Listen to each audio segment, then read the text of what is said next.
श्रीराम समर्थ.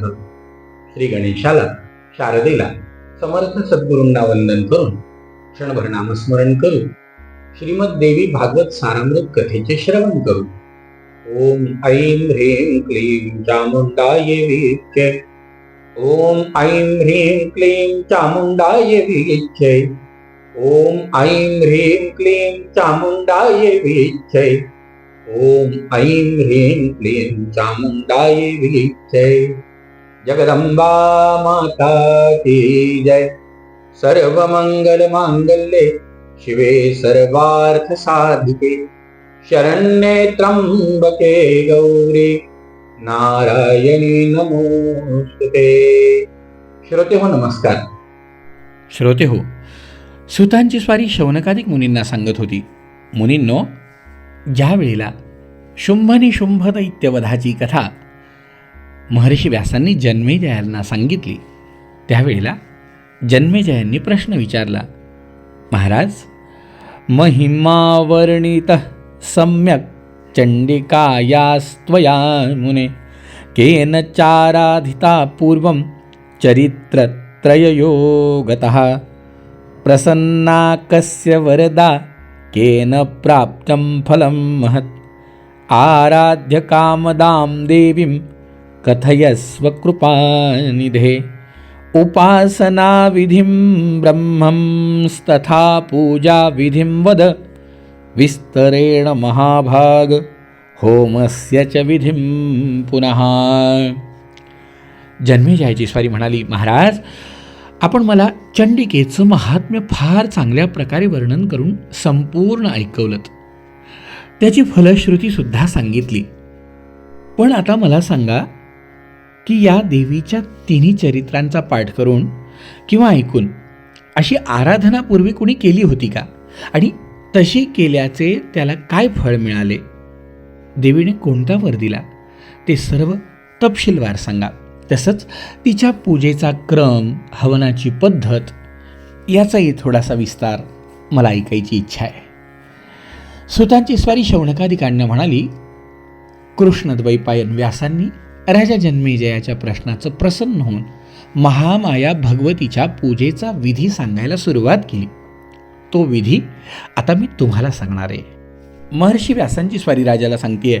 राजा, स्वारोचिषेंतरे पूर्वं सुरथो नाम पार्थिवः बभूव परमोदार प्रजापालन तत्परः सत्यवादी कर्मपरो ब्राह्मणानांच पूजकः गुरुभक्तिरतो नित्यं स्वदारगमने रतः दानशीलन अविरोधी च धनुर्वैदेकपारगः एवं पालयतो राज्यं म्लेच्छा पर्वतवासिनः. महर्षी व्यास म्हणाले, राजा, स्वारोचिष या नावाने मन्वंतर जेव्हा पृथ्वीवर सुरू होते तेव्हा सुरथ या नावाचा एक राजा होऊन गेला. तो प्रजाहितदक्ष, सत्यवादी आणि गुरुभक्त होता. ब्राह्मणांची सेवा करण्यात आणि एक पत्नी व्रताने जीवनाचं आचरण करणारा होता. त्याचे युद्ध कौशल्य आणि दातृत्व अजोड होते. अशा तऱ्हेने राज्य करीत असताना पर्वत निवासी अशा म्लेच्छांना ते पाहवले नाही, आणि मग त्या म्लेच्छांनी उन्मत्त होऊन कोणत्याच युद्धनीतीचा विचार न करता, कोणत्याही प्रकारची युद्धनीती याचा विचार न करता त्याचं राज्य बळकवण्यासाठी फार मोठी चतुरंग सेना घेऊन त्याच्यावर अचानक आक्रमण केलं. सुरथाने प्रतिकाराची जय्यत तयारी केली. तेव्हा फार घोर असं युद्ध झालं. म्लेच्छापेक्षाही राजाची सेना फार मोठी होती, परंतु दैवाने साह्य न केल्यामुळे सुरथाचा पराभव झाला. तेव्हा त्यांनी रणमैदान सोडलं आणि आपल्या कडेकोट बंदोबस्त असलेल्या राजधानीत येऊन राहिला. तिथे त्याला असं आढळलं की त्याचे मंत्रीच शत्रूला फितूर झाले. खरंच मंडळी, जग जिंकता येतं, पण घरात आपल्या व्यक्तींना जिंकणं ही खरं म्हणजे तारेवरची कसरतच आहे. जेव्हा हे त्याला कळालं तेव्हा त्याला फार वाईट वाटलं. राजा मोठ्या काळजीत पडला. तो विचार करू लागला की युद्ध करावं की नको. बरं, मंत्रीच फितूर असल्यामुळे काय उपयोग होणार आहे? युद्ध करून तरी उपयोग काय होणार आहे? आणि त्यांची नियत बिघडल्यामुळे ते दगा फटका करण्यात सुद्धा मागे पुढे पाहणार नाहीत. तसं त्या कृतघ्नांनी करून जर मला शत्रूच्या स्वाधीन केलंच तर सगळं आपण ठरवलेलं आणि आपली युद्धनीती म्हणा, जे काही आपण ठरवले ते सगळंच पराभूत होणार. आणि जेव्हा हे सगळं पराभूत होणार तेव्हा कशाला आपण पुन्हा पुन्हा त्याच गोष्टी करायच्या. राजा मनात विचार करतोय, खरंच भ्रातरम पितरम मित्रम सुहृदं बांधवं तथा गुरुं पूज्यं द्विजं द्वेष्टि लोभाविष्ट सदा नरः. अहो, जे लोभी आहेत, हे लोभी मनुष्य आईवडील, भाऊ, नातलग, मित्र, ब्राह्मण, गुरु यांचा कधीही घात करू शकतात.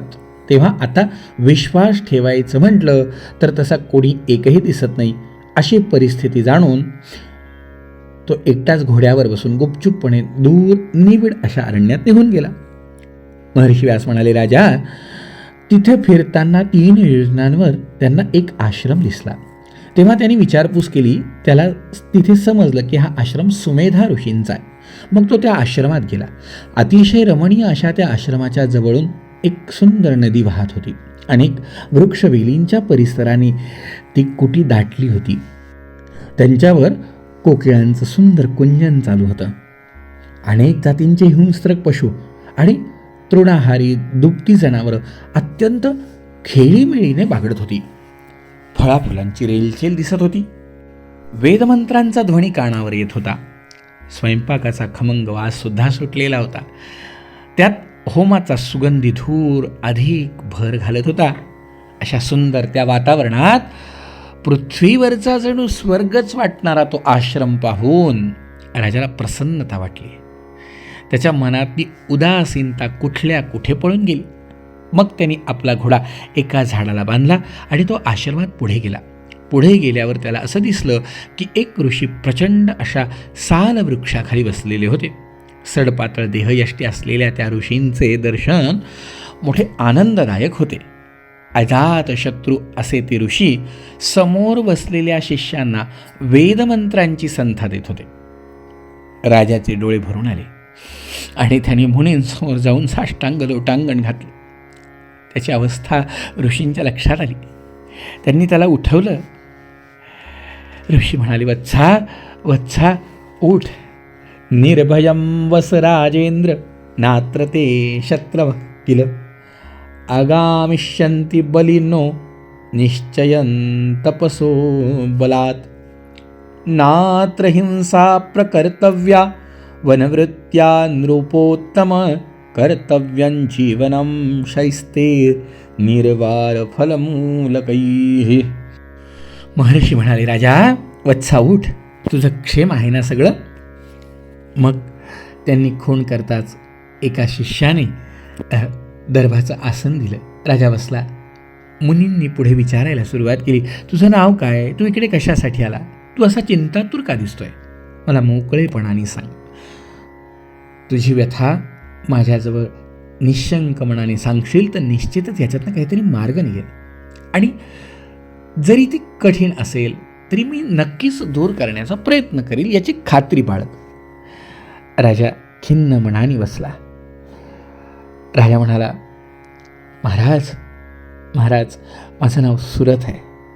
शत्रूंनी माझा पराभव केल्यामुळे घर पत्नी राज्य सोडून मी इथपर्यंत आलो. आता आपल्याला शरण आलोय. शत्रूंची भीती तर सदोदित आहेच.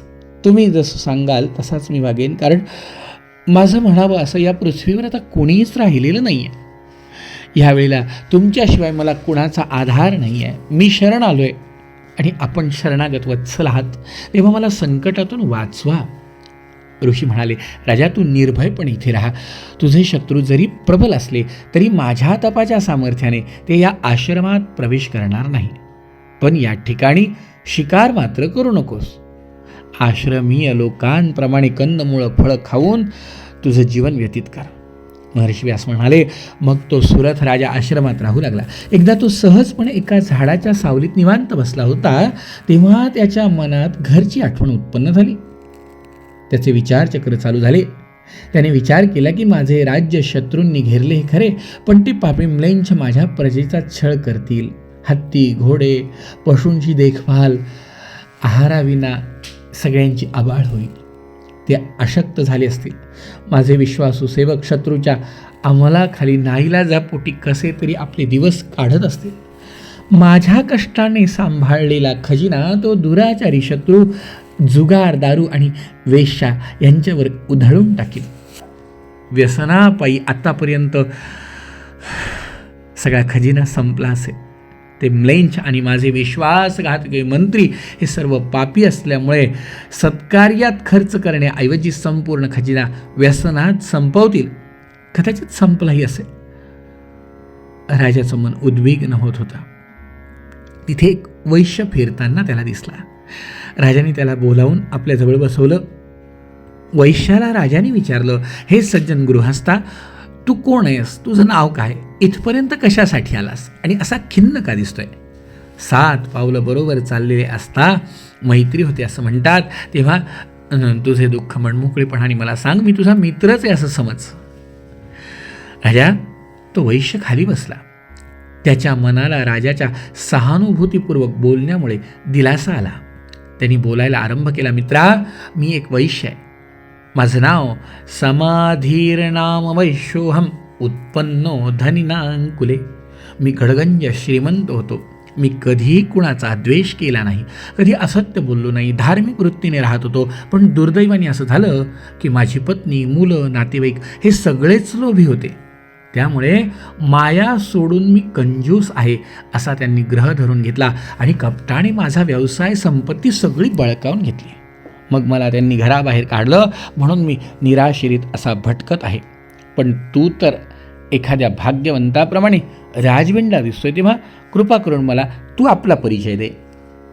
राजा म्हणाला, मी सुरथ नावाचा राजा आहे. भाग्यामुळेच आपली भेट घडून आली. सध्या मी शत्रूच्या त्रासांमुळे परागंदा फिरतोय.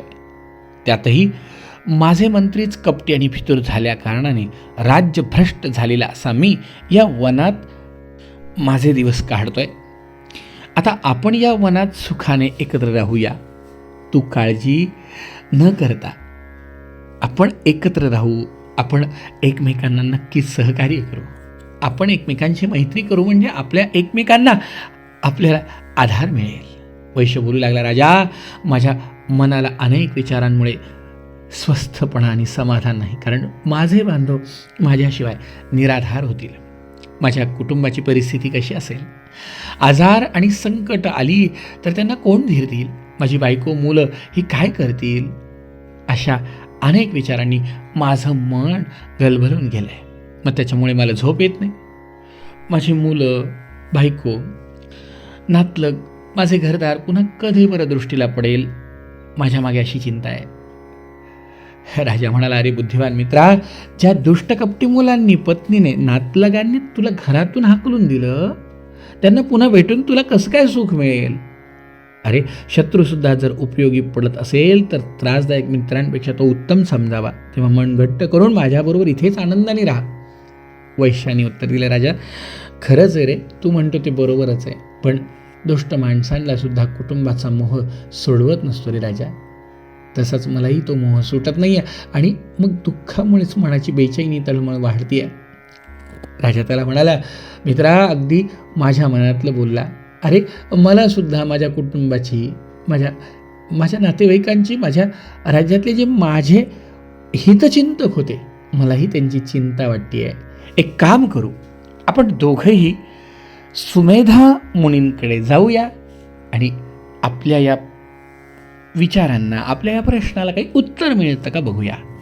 आणि मग महर्षी व्यास म्हणाले, जन्मेजया, हे दोघंही सुमेधा ऋषींकडे आले.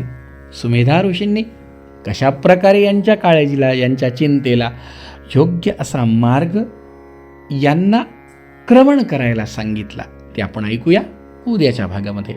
जय जय रघुवीर समर्थ.